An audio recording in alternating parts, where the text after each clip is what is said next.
இன்னைக்கு யாருமே பேசல. புஷ்பலாம் ஒரு அறிக்கை கூட விட்ட மாதிரி எனக்கு தெரியல. அது பெரிய பிரச்சனை. அன்னைக்கெல்லாம் பேசாதவங்க வெயிட் பண்ணிட்டு இன்னைக்கு வந்து இப்போ ஒண்ணு எப்படி அரெஸ்ட் பண்றாங்கன்னு ஒண்ணு, இன்னொன்னு இது எப்படி செய்தியாக்குறாங்கன்னு ஒண்ணு இருக்கு. அதுலதான் அரசியலே இருக்குது. உங்களை அரெஸ்ட் பண்ணணும்னு அவங்க நினைச்சிட்டாங்கன்னா அவ்வளவுதான். அவங்க வந்து எப்படி வேணா அதை செஞ்சு முடிச்சிருவாங்க. நயினார் நாகேந்திரன் இப்ப அரெஸ்ட் பண்றது காரணம் என்னன்னா, அவர் ஏற்கனவே அறக்கழகம் பார்வையாளருக்கு வணக்கம். இன்று சந்திக்கிற அரசு விமர்சகர் ஊடகவியலாளர் திரு சத்யா அவர்கள். வணக்கம் தொடர். நேற்றைக்கே சுதந்திர தினம் என்பது சுதந்திர தின வரலாற்றை எல்லாம் நமக்கு ஞாபகப்படுத்தாமல், தியாகங்களை ஞாபகப்படுத்தாமல் மெயின்ஸ்ட்ரீம் இந்தியா முழுக்க வந்து பாத்தீங்கன்னா இந்த மாதிரி திரிசா வந்தார், மஞ்சள் கரை செட்டி வந்தார், இந்த மாதிரியான பேச்சுக்கள் தான் பேசும் பொருளாக மாறியது. ஆனா சுதந்திர கால வரலாற்று பற்றி யார் நினைவு கூறியதாக தெரியவில்லை. குறிப்பாக வந்தே மாதரம் பாடலாம் எவ்வளவு மோசமான ஒரு மத திணிப்பு என்பதையெல்லாம் கூட யாரும் பேசப்படவில்லை.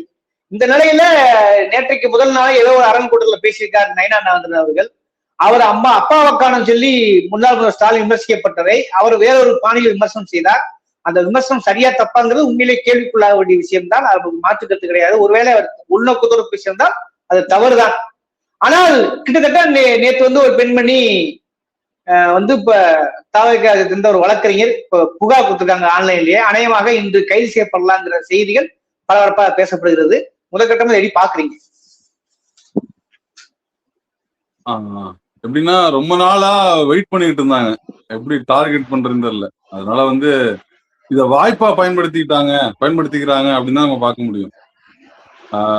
இது வந்து இந்த பேச்சுக்கான அரஸ்டா நான் பார்க்கல. இன்னொன்னு ஏற்கனவே நான் இப்பவும் சொல்றேன், ஏற்கனவே உதயநிதி பேசுனதும் சரி, இப்ப நயினார் நாகேந்திரன் பேசிருக்கிறதும் சரி, இதெல்லாம் எதுவுமே நிக்காது. இதெல்லாம் எதுவுமே நேரா இதுல பொருளே இல்லைங்க. இதுல பொருளே என்ன இருக்குது? அப்பாவை காணும்னு கேட்டீங்க, அது அவங்க அம்மாவிட்ட காணும் தானே, அம்மாட்ட கேட்கணும்னு கேட்கறாப்ப. இதுல என்ன பொருள் இருக்குது? ஸ்ட்ரெயிட் மீனிங் என்ன இருக்குது? இதுல ஒண்ணுமே கிடையாது. இத பேசுறதோ அது பெரிய பிரச்சனையாக்குறதோ அதுலலாம் விஷயமே இல்லை. இது கோர்ட்டுக்கு போனா வழக்கம் போல புட்டு வாங்கிட்டு வர போறாங்க, அதுதான் விஷயம். ஆனா இதை தாண்டி இதுல இருக்கிற என்ன விஷயம்னா, இவரை அரெஸ்ட் பண்ணணும், அவ்வளவுதான் விஷயம். அவ்வளவுதான் மேட்ரு இதுல இருக்கிறது. அரச பயங்கரவாதம், அரசு ஏன் எப்போதும் கொடுங்கோன்மையானதுன்னு சொல்றோம் அப்படின்னா இதனாலதான். அவங்களுக்கு அரெஸ்ட் பண்றதுக்கு காரண காரியங்களே தேவையே கிடையாது. ஒரு சின்ன துணுக்கு போதும். அரெஸ்ட் பண்ணணும்னு நினைச்சிட்டாங்கன்னா எப்படி வேணா அரெஸ்ட் பண்ணிடுவாங்க அவங்கள, அவ்வளவுதான். நான் வந்து அவதூறா பேசிட்டேன், நான் அதுவா பேசிட்டேன், நான் இதுவா பேசிட்டேன், நான் அதெல்லாம் ஒரு அரசுக்கு அது தேவையே கிடையாது. உங்களை அரெஸ்ட் பண்ணணும்னு அவங்க நினைச்சிட்டாங்கன்னா அவ்வளவுதான். அவங்க வந்து எப்படி வேணா அதை செஞ்சு முடிச்சிருவாங்க. நயினார் நாகேந்திரன் இப்ப அரெஸ்ட் பண்றது காரணம் என்னன்னா, அவர் ஏற்கனவே ஒரு நடிகையை பத்தி பேசுனது பிரச்சனை தான். அன்னைக்கு வந்து சொல்றீங்க, அன்னைக்கே அரெஸ்ட் பண்ணிருக்கணும்.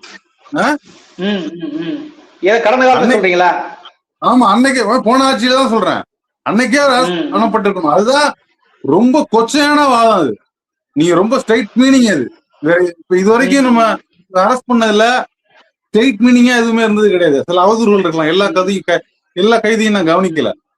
ஆனால் போன ஆட்சியில நயினார் நாகேந்திரன் பேசுனது ரொம்ப கொச்சையான ஒரு வாதம், லிட்டரலி. ஆனா அதுக்கு எந்த ரியாக்ஷனுமே வரல. மாறாக யாரும் இவ்வளவு கொந்தளிக்கல, யாரும் இவ்வளவு பேசல, யாரும் இவ்வளவு எதிர்ப்பு தெரிவிக்கல.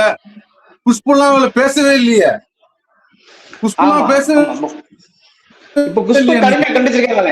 யாருமே பேசல. புஷ்பலாம் ஒரு அறிக்கை கூட விட்ட மாதிரி எனக்கு தெரியல. அது பெரிய பிரச்சனை. அன்னைக்கெல்லாம் பேசாதவங்க வெயிட் பண்ணிட்டு இன்னைக்கு வந்து இப்போ ஒண்ணு எப்படி அரெஸ்ட் பண்றாங்கன்னு ஒண்ணு, இன்னொன்னு இது எப்படி செய்தியாக்குறாங்கன்னு ஒண்ணு இருக்கு. அதுலதான் அரசியலே இருக்குது. இப்ப நீங்க சொன்ன மாதிரி நேற்று வந்து அவ்வளவு விஷயங்கள் இருக்குது. யூஸ்வலா நம்ம என்ன பண்ணுவோம்னா, சுதந்திர தினம்னா என்ன பண்ணுவோம், சுதந்திரத்துக்கு யாராவது பாடுபட்டாங்க, சுதந்திரம் என்ன கிடைச்சது, பெரியார் என்ன சொன்னாரு, அண்ணா என்ன சொன்னாரு, யாரோட பங்கு அதிகம், காங்கிரஸ்ல என்ன இதுதான் வரலாறு தான் பேசிட்டு இருப்போம். வீடியோல ஜெய்ஹிந்து படம் போடுவாங்க, இதுதான் போயிட்டு இருக்கோம். ஆனா நேற்று மாறாக நான் காலையில 9 மணிக்கு சாதாரணமா ஓபன் பண்றேன் மொபைல, பார்த்தா இவங்க போட்டோ வந்து நிக்குது, நேற்று நடிகையோட போட்டோ வந்து நிக்குது. அது அப்படி பெரிய நியூஸ் ஆகுது. அப்படியே அதை பிடிச்சிட்டே போறாங்க. முதல்ல இந்த ஊடகங்கள் எதை செய்தியாக்குகிறதுங்கிறதெல்லாம் இங்க இந்த அரசியல் தொடங்குது தோழர். அதை பின்பற்றி தான் இங்க நடக்கிற எல்லா அரசியலும் நடக்குது. அதனால இந்த நம்ம நயினார் நாகேந்திரன் அரசு வந்து நான் இதுக்காக பேசுனதாக நான் எடுத்துக்கல. அவர் வந்து முன்னாட்களில் செய்த விஷயங்களின் தொடர்ச்சியாகத்தான் இதை பண்றாங்கன்னு நான் நினைக்கிறேன். இதுக்கு வந்து இவ்வளவு ரியாக்ட் பண்றாங்க எல்லாருமே. இதுக்கு இவ்வளவு ரியாக்ட் பண்றவங்க மத்த விஷயங்களுக்கு எல்லாம் ரியாக்ட் பண்ணவே இல்லை. வைரமுத்துவ வந்து தலையை சீவ வேண்டாமான்னு கேட்டாரு, அதுக்கு யாரும் ரியாக்ட் பண்ணவே இல்லை, அதுக்கு எதுவும் சொல்லவே இல்லை. இப்ப வந்து இது வன்மம், இது வந்து அன்னைக்கு அந்த நடிகையை பேசுற வன்மம் தான் இன்னைக்கு வெளிப்பட்டு இருக்குது. இதையும் கூட இவங்க வந்து இப்ப நேத்தியே நடவடிக்கை எடுக்கப்பட்டிருக்கும்ல, நேத்தி பேசிருக்கிற நேத்தியே பண்ணிருக்கோம்ல, அது என்ன யோசிச்சு என்ன டைம் எடுத்து நீங்க வந்து இவ்வளவு பேசிக்கிறாங்கன்னு எனக்கு ஒண்ணும் புரியல. அதனால இந்த அரஸ்ட வந்து நான் வந்து ஒரு இந்த ஒரு கண் துடைப்பு நடவடிக்கையா தான் பாக்குறேன். அவர் மேல ஏற்கனவே வன்மம் கொண்டு இருக்கிறாங்க, அந்த வன்மத்தை இப்ப தீர்த்துக்கிறாங்கன்னு தான் என்னால பார்க்க முடியுது. இல்ல இதுல இந்த விஷயத்தை மட்டும் பேச முடியாது. கடந்த காலத்துல திருசா ஒருத்த அவர் பேசியிருக்கிறார், அதனால கைது செய்யப்படாதுங்கிற இது வந்து முன்னாடியே ஒரு முன்னுதாரணமான காரணத்துக்கு நீங்க தெளிவா சொல்றீங்க. இதோட மட்டும் முடிச்சு ஒரு தேசிய கட்சியோடைய மாநில தலைவர் அவர் கைது செய்யப்படுகிறார் அப்படின்னும் போது அது ஒரு சிக்கலுக்குள்ளாகுது. கடந்த காலத்துல குறிப்பாக அந்த நடிகை கொடுத்து பேரை கூட குறிப்பிடாத எதிர்கட்சி தலைவர் உதயநிதி கைது செய்யப்பட்டார். ஒரு கிட்டத்தட்ட தெரிஞ்சோ தெரியாமலோ அரசியல் ரீதியாக நேரடியாக எந்த ஒரு முகாந்திரம் இல்லாத ஒரு நடிகைக்காக, குறிப்பாக ஏதோ ஒரு வகையில் முதல்வரோடு முடிச்சு போட்டு பேசக்கூடிய ஒரு நடிகைக்காக, இன்னும் சொல்ல போனா தன் மனைவியாலே வந்து ஒரு புகார் கொடுக்கப்பட்டிருக்கிறார்கள். அதாவது யாரோ ஒரு நடிகையில் தொடர்புக்கான அவங்களே வந்து சொல்லியிருக்காங்க. அப்ப ரிலேஷன்ஷிப்பாவே என்ன மாதிரியான உறவுங்க இப்ப வரையும் சொல்ல மாட்டாங்க. சில பேரு எங்க அண்ணனுக்கு அவங்க தங்கை தான் அப்படின்னு சொல்றாங்க. சில பேர் வந்து இல்ல அத பல்லு இருக்க பக்கோட சாப்பிட உனக்கு என்னன்னு அவன் கட்சி நிர்வாகிகளே சொல்றாங்க. ஆக இப்படியான எந்த ஒரு சம்பந்தம் இல்லாத அரசியல் தொடர்பு இல்லாத மக்கள் ஓட்டு போடும்போது திருசமூகத்தை வைத்துக் கொண்டு ஓட்டு போடுறதுக்கான வாய்ப்பு கிடையாது. ஆனாலும் கூட அரசியல் ரீதியாக தொடர்ந்து திருசா பேர் அடிபடுவதை புரிந்து கொள்வது. எதிர்கட்சி தலைவர் நேற்று கைது செய்யப்பட்டார். இன்றைக்கு மாநில தேசிய கட்சியோடைய பாஜகவோட தலைவர் கைது செய்யப்படுகிறாருன்னா இதுக்கு பின்னால் ஒரு அரசியல் என்ன, இது எப்படித்தான் புரிந்து கொள்வது? இல்ல இது வந்து அப்படி நான் பார்க்கல. அது வந்து நடிகையோட பேசுறாங்க, நடிகை அது இருக்கட்டும், அது முழுக்க நான் இது வேற ஒரு விஷயத்துல பாக்குறேன். உதயநிதி பேசும்போது அதுக்காக பொங்குன ஆட்கள், அதுக்காக ஆளுங்கட்சி தரப்புல இருந்தே நிறைய பேர் உதயநிதிக்கு எதிர்ப்பு தெரிவித்தாங்க, சப்போர்ட்டர்ஸ் எதிர்ப்பு தெரிவித்தாங்க. மாறாக நேத்து நயினார் நாகேந்திரன் பேசுனதுக்கு என்ன விமர்சனங்கள் செய்யப்பட்டன, எப்படி செய்யப்பட்டனங்கிறது இருக்குல்ல, அதை பார்க்கணும். முதல்ல அவங்க வந்து அது வேற, அது வந்து அவங்க டீல் பண்ணிக்கிட்டோம், அது அவங்களோட பெர்ஸ்பெக்டிவ். நடிகை பேசுன அரெஸ்ட் பண்றாங்களா, என்ன பேசுறாங்கிறதெல்லாம் தனிப்பட்ட கதை. இந்த விமர்சனத்துக்குள்ள வந்தோம்னா இப்ப உதயநிதியை விமர்சனம் பண்ண மாதிரியே விமர்சனம் பண்றாங்களா இப்ப எல்லாரும் நயினார் நாகேந்திரனை? இதை பார்க்கணும்ல, இந்த ஒப்பீடு இருக்குல்ல, இதுதான் கவனிக்கத்தக்கது. நேத்தி விமர்சனங்கள் ரொம்ப கம்மியா வரப்பட்டிருக்கு, ரொம்ப பார்த்து விமர்சனம் பண்ணிருக்காங்க. ஒண்ணு, இன்னொன்னு அதோட அளவு இருக்குல்ல, அது ரொம்ப டிஃப்ரெண்ட், ரொம்ப மலைக்கும் மழுவுக்குமான டிஃபரன்ஸா இருக்குது. போன உதயநிதி பேசுறப்ப பொங்குன எல்லாத்தையும் வரிஞ்சு கட்டிட்டு வந்த அமைச்சர்கள், சமூக ஆர்வலர்கள், பொதுமக்கள்லாம் இன்னைக்கு அப்படி பேசலையே, ஏதோ வருடி கொடுக்குறாங்க, வாழ்த்துக்கள் சொல்றாருங்க இந்த பேச்சுக்கு. இப்போ அருண்ராஜ் வாழ்த்துக்கள் சொல்லிட்டு நீங்க எதுக்கு அரெஸ்ட் பண்றீங்க நான் கேக்குறேன்? வாழ்த்துக்கள் தான் சொன்னீங்க, வாழ்த்துக்கள் சொல்லிட்டு எப்படி நீங்க அரெஸ்ட் பண்ணலாம்? இது அசிங்கம் இல்லையா உங்களுக்கு? நேத்து வாழ்த்துக்கள் இன்னைக்கு கைதா, எப்படி இது முரணா இல்லையா? இது ராஜ்மோகன் கேட்டா ரொம்ப வலிக்காத, பல்லுப்படாம வலிக்காத மாதிரி பேசுறாப்புல. செங்கோட்டையன் கேட்டா அவரு வேற மாதிரி பேசுறாப்புல. யாருமே ஒரு ஓப்பனா ஆமாங்க அப்படின்னு அவர் வந்து பதவி விட்டு விலகணும், கட்சியை விட்டு தூக்கணும், அவர் கட்சி பதவிக்கே தலைவர் இல்லாதவர், அவங்க அம்மாட்ட போய் கேட்க சொல்லுங்க அப்படின்னு ஏதாவது ஒரு கடுமையான விமர்சனத்தை வச்சாங்களா? யாராவது இல்லையே. அது என்ன உதயநிதினா மட்டும் உங்களுக்கு பொத்துக்கிட்டு வந்துருது? வார்த்தைகள்லாம் எங்க இருந்து வருது உதயநிதினா உங்களுக்கு? இத்தனைக்கும் அவர் பேசவே இல்லை, உதயநிதி தப்பாவே பேசல. அதுக்கு வந்து உங்களுக்கு அதுல வந்து அரசியல் பண்றதுக்கு ஏன் அப்படின்னா, நயினார் நாகேந்திரன் இப்ப இந்த அரசு ஏன் இவ்வளவு லேட்டா நடக்குதுன்னா, இதுக்கு முன்னாடி பெரிய பேச்சுவார்த்தை நடந்திருக்கும், அதனால இவ்வளவு லேட்டா நடக்குது, பார்த்து செய்யறாங்க. இப்ப இவர் மேல கைய வச்சா என்ன ஆகும்? ஒன்றிய அரசு வரும், பல பேருக்கு பதில் சொல்ல வேண்டியிருக்கும், இதெல்லாம் வருது. ஆனா உதயநிதி ஸ்டாலின் தான் உங்களுக்கு தொக்கு. ஈஸியா யாரு வேணா பேசிட்டு போயலாம், எந்த பேக்ரவுண்டும் கிடையாது, எவனும் கேட்க மாட்டான், யாரும் கேட்கறதுக்கு ஆள் இல்லைங்கிறத நீங்க அவ்வளவு ஈஸியா நீங்க வன்மம் உண்டு அவரை தாக்குவீங்க. அவ்வளவு ஈஸியா நீங்க அவர் வந்து வன்மம் உண்டு தாக்குறீங்க. நயனா நாகேந்திரன் ரொம்ப சாஃப்டா டீல் பண்றாங்க. இந்த டீல் பண்றதுலயே சொல்றேன், இது விமர்சனத்தை ஒவ்வொரு கட்சியும் என்ன அளவீடுகள்ல டீல் பண்றாங்கிறதா இல்ல மேட்ரே. நம்ம அதைத்தான் பார்க்கணும். அவ ஏங்க ஒரு திமுகவோட திமுக அனுதாபியவே உள்ள வைக்க முடியலங்க, இவங்க பிஜேபியால உள்ள வச்சிருவாங்களா? எனக்கு அதெல்லாம் தெரியல, பாப்போம். அப்படியே இருந்தாலும் அவர் அப்படிலாம் இருக்க மாட்டாரு, வந்துருவாரு அவரு. ஏங்க ஒரு ஒன்றிய அரசோட மாநில கட்சி தலைவருங்க அவரு. அவரை நீ அணுகிற விதமே தவறா இருக்குது. உதயநிதி பேசினா நீங்க குடும்பத்திலாம் பேசுறீங்க, இவருக்கு பேசினா ஒரு 3 பேர் பேசினாங்களா, இதை கண்டனம் தெரிவிச்சாங்களா? போனா உதயநிதி பேசுறது எவ்வளவு கண்டனம் வந்துச்சு, இதுலயே கண்டனமே வரல. ஏன் இவ்வளவு மாறுபாடு எங்க இருந்து வருது? இதைத்தான் மக்கள் புரிஞ்சுக்கணும். இதுதான் வந்து நம்ம ஏன் டிஎம்கே சப்போர்ட் பண்றோம் அப்படின்னா இந்த காரணம் தான். நீங்க தாயில்லா புள்ளைய அடிக்கிற மாதிரி நீங்க தலையிலே தட்டிட்டு இருப்பீங்க சம்பந்தமே இல்லாம. நீங்க அதிகாரத்துல உள்ளவங்களை வந்து நீங்க எதுவுமே கேட்க மாட்டீங்கன்னா இது வந்து என்ன எப்படி சொல்றது இது நம்ம? ஆனா அதே சமயத்துல கூட்டணி கட்சிகள்லாம் வந்து கடுமையா விமர்சிச்சிருந்தாங்க. சிபிஎம், சிபிஐ, விசிகா எல்லாமே உதயநிதி வந்து என்ன சொல்றது, பேசுறது தவறுதேன், அனாவரியமான தனியா பிரஸ் மீட்டே கொடுத்தாங்க. சிபிஎம் தனியா பிரஸ் மீட்டே கொடுத்தாங்க அதுக்காக. ஆனா இதுக்கு சொந்த கட்சிக்காரங்களே விமர்சிச்சாங்க, நிறைய பேர் பேச தயங்கினாங்க. நிறைய டிஎம்கே சப்போர்ட், கலைஞர் சப்போர்ட்டர்ஸே நிறைய பேர் எடுத்து பேசினாங்க. என்ன நெருக்கடினா எல்லாரும் விமர்சனம் பண்றாங்க, நாம விமர்சனம் பண்ணாட்டி நம்ம மாட்டிக்குவோம். அவங்க அறிவெல்லாம் அந்த லெவல்ல தான் இருந்தது. ஒரு விஷயத்த தன்னளவுல யோசிச்சு சுயமா யோசிச்சு முடிவு எடுக்கிற அளவு கூட இல்லாதவர்கள் இவங்க எல்லாம். நம்ம அந்த லெவல்ல தான் நம்ம புரிஞ்சுக்கணும். இந்த விஷயத்துலாம் இப்போ ஒண்ணும் இல்லைங்க, இந்த மாதிரி விஷயம்லாம் நடக்கும்போது நமக்கு ஒண்ணு தெளிவா தெரியும் தோழர். இவங்க எல்லாம் யாருன்னு நம்ம தெரிஞ்சுக்கலாம், அவ்வளவுதான். எக்ஸ்போஸ் பண்ணப்படுவார்கள் எல்லாருமே, அவ்வளவுதான். தெளிவா தெரியும் இது என்ன அரசியல் நடக்குது, இதுல என்ன அரசியல் பேசப்படுது, எந்த அளவுக்கு வார்த்தை உபயோகிக்கிறாங்க. இதன் மூலியமா இந்த உலகத்தை, இந்த அரசியல் சூழலை, களத்தை நம்ம மேலும் மேலும் புரிந்து கொள்ள நம்மளுக்கு வசதியா இருக்கும். இதுக்கு இந்த நேரத்துல நடிகை குஷ்பு குறித்து பேச வேண்டியிருக்கிறது. முன்னொரு பேட்டி பதிவுல என்ன சொன்னாக்க, யாருக்கு தெரியும் ஜெயலலிதா உட்கார்ந்த எடுத்து எனக்கு கூட ஒரு இடம் இருக்கலாம் அப்படின்னு சொன்னாங்க.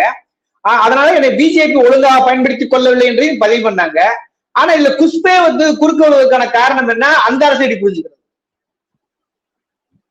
அவங்க ஆக்சுவலா அவங்க வந்து ரொம்ப சீப் பாலிடிக்ஸ் பண்றவங்க. அவங்க எல்லாத்துலயுமே விளம்பரம் இருந்தா எங்க வேணா வந்து பேசிடுவாங்க. அவங்க என்ன அடிப்படையில பேசுறாங்கன்னா, பீஸா வந்து அவங்களுக்கு வந்து க்ளோஸ் ஃப்ரெண்டு, ஓகேங்களா? அந்த அடிப்படையில வந்து எங்க யாரு பேசினாலும் போய் மூக்க நுழைச்சி பேசுறது, ஓகேங்களா? இது வந்து அவங்களோட ஓகே. நான் கேக்குறேன், இந்த 10 நாளா, இந்த 2.5 மாசமாவே அவ்வளவு சட்டம் ஒழுங்கு பிரச்சனை இருக்குது, கொலை கொள்ளைகள், வல்லுறவுகள் எல்லாமே நடக்குது. இதுக்கு எல்லாத்துக்கும் குஷ்பு வந்து அறிக்கை போட்டாங்களா? இது எல்லாத்துக்கும் கருத்து சொன்னாங்களா? நான் கேக்குறேன்.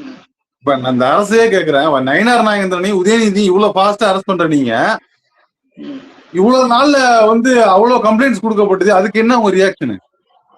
அதுக்கு என்ன ரியாக்ஷன் உங்களுக்கு? இப்ப அவதூறா பேசின எல்லாருமே நீங்க நடவடிக்கை எடுத்துட்டீங்களா? லஞ்ச ஊழல் குற்றச்சாட்டுப்பட்டவங்க எல்லாத்தையும் நீங்க அரெஸ்ட் பண்றீங்களா? அதாவது முதலமைச்சர் குறித்து பேசினா அது அவதூறா பேசுறாங்களா இல்லைங்கிறது வேற விஷயம். அவர் குறித்து பேசினாலே நீங்க உடனே ரியாக்ட் பண்றீங்கன்னா, அப்ப நீங்க யாருக்காக வேலை பாக்குறீங்க, என்ன வேலை பாக்குறீங்கன்னு ஒண்ணு இருக்குல்ல. அப்ப பொதுமக்கள்னா உங்களுக்கு வந்து ஒரு சார்பு நிலை, அதே வந்து அதிகாரத்துல உள்ளவங்கன்னா உங்களுக்கு ஒரு சார்பு நிலைன்னா இதைத்தான் சொல்றோம். இதுதான் அந்த வெளிப்படைத்தன்மை இல்லாதது. ஆளும் வர்க்கத்துக்கு ஒரு மாதிரியும் பொதுமக்களுக்கு ஒரு மாதிரியும் இந்த அரசு செயல்படுது. அவர் இன்னும் ஒரு மேனாமினிக்கியாகவும் ஒரு ஸ்டார் அந்தஸ்துலயுமே இருக்காரு, அவர் யாரும் எதுவும் சொல்லிடக்கூடாது அப்படின்னு நம்ம புரிஞ்சுக்க வேண்டியது. இது வந்து ஆழம் பார்த்து செய்யறாங்க, ஆள் பார்த்து செய்யறாங்கன்னு தான் நம்ம புரிஞ்சுக்கணும். இன்னொன்னு, இப்போ இந்த மாதிரியான பேச்சுக்கள்லாம் பேசுறாங்கல்ல, அது ஏன் பேசுறாங்க தெரியுமா? வேற நீங்க என்ன கொடுக்குறீங்க பேசுறதுக்கு? நீங்க என்ன அரசியல் கொடுக்குறீங்க? இங்க தமிழ்நாட்டுல பேசுவதற்கு, அரசியல் செய்வதற்கு நீங்க என்ன முன்வைக்கிறீங்க? பொதுத்தளத்துல என்ன நீங்க அஜெண்டா முன்வைக்கிறீங்க? ஒண்ணுமே இல்லையா. எல்லாரும் அரசியல் பேசி பழக்கப்பட்டவங்க. ஏதாவது ஏதாவது பேசணுங்கிறதுக்காக இதை பேசலாமாங்கிறது நான் சொல்லல. நீங்க என்ன கொடுக்குறீங்க? அப்ப அவர் சொல்றாரு, அவர் வந்து இன்னொரு விமர்சனத்தை வச்சிருக்காரு அதே கூட்டத்துல நான் பார்த்தேன். ஆட்டு தோல் கூட இதுக்காக யூஸ் ஆகும், மாட்டு தோல் கூட இதுக்காக யூஸ் ஆகும், மனுஷன் தோல் எதுக்குமே யூஸ் ஆகாது, அந்த மாதிரி இந்த ஆட்சி போயிட்டு இருக்குங்கிறாரு. இது ஒரு அருமையான விமர்சனம். இதை யாரும் எடுத்து பேசல. சோ இதெல்லாம் சொல்லிட்டு தான் வராரு அவரு. அப்ப நீங்க வந்து பேசுறதுக்கு அரசியலே கொடுக்க மாட்டேங்க, என்னத்தை தான் பேசுறது? என்னத்தை பேச முடியும்? நாங்க இங்க ஏதாவது மக்கள் சார்ந்து ஏதாவது வைக்கிறீங்களா? மாறாக பேசாம இருந்தா நீங்க பேசாம இருப்பீங்க. நீங்க புத்தர், யோகி. தமிழ்நாட்டுக்கு புத்தர், யோகி எல்லாம் தேவையில்லை. தமிழ்நாட்டுக்கு மனுஷன் தேவை. மக்களுக்கு மக்களால் தேர்ந்தெடுக்கப்பட்ட ஒரு மனுஷன் தான் ஆட்சி செய்யணும். வர யோகி, புத்தரு, சாமியார்லாம் இமயமலை பக்கம் போயிடுங்க, இங்க வராதிங்க. இங்க தேவை எங்களுக்கு சாமியார் தேவையில்லை. எங்களுக்கு ரத்தமும் சதையுமா உள்ள மனுஷன் தேவை, ஆட்சியாளர்கள். நீங்க வந்து ரொம்ப யோகி சித்தர்னா அது உங்க வீட்டுக்குள்ள இருந்துக்கணும், உங்க ஃப்ரெண்ட்ஸ் கிட்ட வச்சுக்கணும். அத சித்தர்லாம் இங்க தேவை கிடையாது. சித்தர்லாம் மனுஷன் தான் எங்களுக்கு தேவை, ரத்தமும் சதையுமா இருக்கு. ஏன்னா எல்லாம் அப்படிதான் ரத்தமும் சதையுமா தான் இங்க மக்கள் இருக்காங்க. எல்லாரும் யோக நிலைக்கு போயிடல. உங்கள்கிட்ட காசு பணம் இருக்குது, உங்கள்கிட்ட வந்து எல்லா வசதியும் இருக்குது. நீங்க வந்து வீம்புக்காக அரசியல் வந்து பேஷனுக்காக அரசியல் வந்து நீங்க உங்களுக்கு எந்த தேவையும் இல்லை. அரசியலால் நடக்க வேண்டியது உங்களுக்கு எதுவுமே இல்லைங்க. நீங்க எங்க ஆளவே உங்களுக்கு தகுதி கிடையாது. உங்களுடைய எந்த கஷ்டம் உங்களுக்கு புரிய போகுது? பண கஷ்டம் புரியுமா? உரிமை கஷ்டம் புரியுமா? ஏதாவது உங்களுக்கு புரியுமா? எதுவுமே உங்களுக்கு பிரச்சனை இல்லையே. உங்களுக்கு வந்து உங்களுக்கு தனிப்பட்ட பிரச்சனை, உங்க குடும்ப பிரச்சனை மட்டும் தான் உங்களுக்கு பிரச்சனை. எங்களுக்கு அது பிரச்சனையே கிடையாது. மத்த எல்லாமே தான் எங்களுக்கு பிரச்சனை. காசு பிரச்சனை, உரிமை பிரச்சனை, சாப்பாடு பிரச்சனை, தொழில் பிரச்சனை, இவ்வளவு பிரச்சனை எங்களுக்கு இருக்கு. இதெல்லாம் உங்களுக்கு இருக்கா? நீட்டை வேணாம்னு சொல்லிட்டு அதுக்கு போய் 20 கோடி ரூபாய் நீங்க இன்வெஸ்ட் பண்றீங்க. இது வந்து என்ன அயோக்கியத்தன்மை முடியாது? இப்ப நாங்க அந்த மாதிரி ஏதாவது பண்ண முடியுமா? நாங்க வந்து தமிழ்நாட்டுக்கு ஓட்ட போட்டு நான் கர்நாடகா போய் ஏதாவது காசு கொடுக்க போறாங்களா? எங்களுக்கு காசு கொடுப்பாங்களா? வருமா எங்களுக்கு? நாங்க என்ன ஆனாலும் எதானாலும் நாங்க உங்களை தானே நம்பி இருக்கிறோம். இந்த முதலமைச்சர் தானே நம்பணும். உங்களுக்கு நிறைய ஆப்ஷன் இருக்கு, எங்களுக்கு என்ன இருக்கு? அதனால நம்மளுக்கு முதலமைச்சரா இருக்கிற வரையும் நம்மளோட எந்த கஷ்ட நஷ்டம் புரியாதவர் தான். அவர் ஆட்சியின் கீழே இங்க எதுவும் நடக்காது. அவரோட தனிப்பட்ட விருப்பு தான் இந்த ஆட்சியே நடக்குது. சொல்ல போனா அந்த 91-96 காட்டாட்சி தான் இது. இப்போ இவங்க எல்லாம் புதுசுன்னு தேர்ந்தெடுப்பாங்க. தேர்ந்தெடுத்துட்டு வெறுத்து போய் வேற ஆப்ஷன் இல்லாம திமுக வருவாங்க. இது காலங்காலமா நடக்கிறது. அதுல வந்து இடையில வந்து நம்ம பொறுத்திருக்கணும், அவ்வளவுதான், வேற வழி இல்ல. சரி, ஒருவேளை ஒரு பெண்ணை மையப்படுத்தி ஒரு கொச்சைப்படுத்துவான்னு சொன்னா அது எல்லா பெண்ணுக்குமான சமநீதியான விமர்சனம் முன்வைக்கப்பட வேண்டும். அப்படின்னா இப்ப இந்த குஷ்பு போன்றவர்கள்லாம் சங்கீதா வந்து அந்த விவகாரத்துக்கு முன் தாக்கல் செய்யப்படும் போது அவங்க பாதிக்கப்பட்டிருக்கும் போது குரல் கொடுக்கவே இல்லையே. அதை எப்படி புரிஞ்சுக்கிறது? சங்கீதாவுக்கு ஒரு நீதி, திரிஷாவுக்கு ஒரு நீதியா? ஆமா, அவங்க ஃப்ரெண்டு, அவ்வளவுதான். இப்ப இதான் அவங்க அரசியல். இந்த அரசியல் அதிகாரத்தை அவங்க எப்படி பயன்படுத்துறாங்கன்னு தான் நம்ம பார்க்கணும். இவங்களுக்கு பதவி கொடுக்கப்பட்ட தேசிய மகளிர் ஆணையத்துல அந்த பதவி கொடுக்கப்பட்டது, இவங்களுக்கு வந்து ஒரு கட்சியில பொறுப்பு கொடுக்கப்பட்டது எதனால்? நீங்க அதை மக்களுக்கு பயன்படுத்தணும், தமிழ்நாட்டு மக்களுக்கு, இந்து மக்களுக்கு பயன்படுத்தணும். அதுதானே உண்மை. ஆனா இவங்க என்ன பண்றாங்கன்னா ரொம்ப செலக்டிவா அந்த அதிகாரத்தை ரொம்ப செலக்டிவா யூஸ் பண்றாங்க. ஜெயம் ரவிக்கு எதிராக அவங்க மனைவிக்கு வருவாங்க, திரிஷாவுக்கு வருவாங்க, அவ்வளவுதான். வேற யாருமே இந்த உலகத்துல, தமிழ்நாட்டுல வேற யாருமே அவ்வளவுதான். இந்த உலகத்துல வேற எதுவுமே அவங்களுக்கு யாருமே இங்க பெண்களே கிடையாது. தமிழ்நாட்டுல திரிஷாவும் ஆர்த்தியும் தான் பெண்கள், இங்க யாருமே கிடையாது. வேற யாருமே இங்க கஷ்டப்படல, யாருக்குமே இங்க பிரச்சனையே இல்லை. இந்த நாள் அம்பத்தூர்ல ஒரு கொலை நடக்குதுங்க, அங்கங்க. அப்ப எங்கங்க போனாங்க இந்த குஷ்பு? டிவிக்கு கட்சியில ஆதாரத்தோட பெண்கள் அவ்வளவு பேர் பேசுறாங்க. இந்த நாள் ஒரு பெண் பேசலையாங்க, என்ன வந்து பாலியல் சுரண்டல் பண்றாங்க அப்படின்னு பேசுறாங்க. இதை விட ஓப்பனா கொடுக்குறாங்க. ஆக்சுவலா அவங்க ஓப்பனா பேஸ் கொடுத்து அவங்க பேட்டி கொடுக்குறாங்க. இந்த சேனல்கள் தான் அதை கொடுக்க வேணாம்னு சொல்லி பிளர் பண்றாங்க. அவங்க அவ்வளவு ஓப்பனா வந்துட்டாங்க. புரியுது உங்களுக்கு? அவங்க அவ்வளவு ஓப்பனா வந்துட்டாங்க. அதுக்கு மேல எப்படி ஒரு பெண் வந்து பேச முடியும்? அப்ப அதுக்கெல்லாம் நீங்க எதுவும் பேச மாட்டீங்க. இந்த அதிகாரத்தை வச்சுக்கிட்டு உங்களுக்கு சொந்தமா பட கம்பெனிக்கு என்ன தேவையோ அல்லது உங்களோட ஃப்ரெண்ட்ஸுக்கு என்ன தேவையோ அதை மட்டும் தான் நீங்க செஞ்சுக்குவீங்கன்னா அவ்வளவுதான். நீங்க எல்லாம் அரசியலுக்கு லாயக்கற்றவர்கள். உங்களுக்கு அதிகார பதவி கொடுத்தாலும் இதான் நடக்கும். இந்த மக்கள் தான் புரிஞ்சுக்கணும். நடிகைகள் இப்போ டிவிகே சப்போர்ட்டர்ஸ் நிறைய பேரு இன்னைக்குதான் ரியலைஸ் பண்ணி வெளியே வராங்க. இது தவறு, இது என்ன இப்படி இருக்குது. ஏன்னா அவங்களே என்ன பண்றாங்கன்னா ஒரு ஒரு அதீத மனநிலையில ஒரு பொது மனநிலையில போயிட்டு நம்மளை காப்பாத்த ரட்சகர் வந்துட்டாரு, நம்ம காப்பாத்த இயேசு வந்துட்டாரு, நம்ம காப்பாத்த ஒரு புத்தர் வந்துட்டாருன்னு போறாங்க. பார்த்தா இல்லைங்க, அவரும் மனுஷன்தான், அவருக்கும் வந்து அதே நம்மள மாதிரிதான் அவரும் அப்படிங்கிறது லேட்டா தான் புரியுது. அந்த அதேதான் குஷ்புக்கும் நான் சொல்றேன். குஷ்புலாம் ரொம்ப செலக்டிவ் அம்னிஸ்டியாவா செயல்படுறாங்கிறத நான் வந்து இந்த அரசு மேலேயுமே வைக்கிறேன். புரியுது. ஓகே, பார்ப்போம். இதெல்லாம் தொடர்ந்து இது கொடுத்து பேசிக் கொண்டிருக்கிறோம். இந்த கைது படலுங்கிறது ஏதோ ஒரு வகையில் நின்றபாடு இல்லாமல் போய்கொண்டே இருக்கிறது. இது ஜனநாயகத்துக்கும் நல்லதில்லை, கருத்திற்கும் நல்லதில்லை. இது தனிமனித வன்ம தாக்குதல் தெரிகிறது. ஆனாலும் கூட உங்கள் விமர்சனங்களை அப்படி மக்கள் பார்வைக்கு விட்டுடன் விவாத சொல்ல அறக்களத்துக்கு நேரம் ஒதுக்கி நன்றி.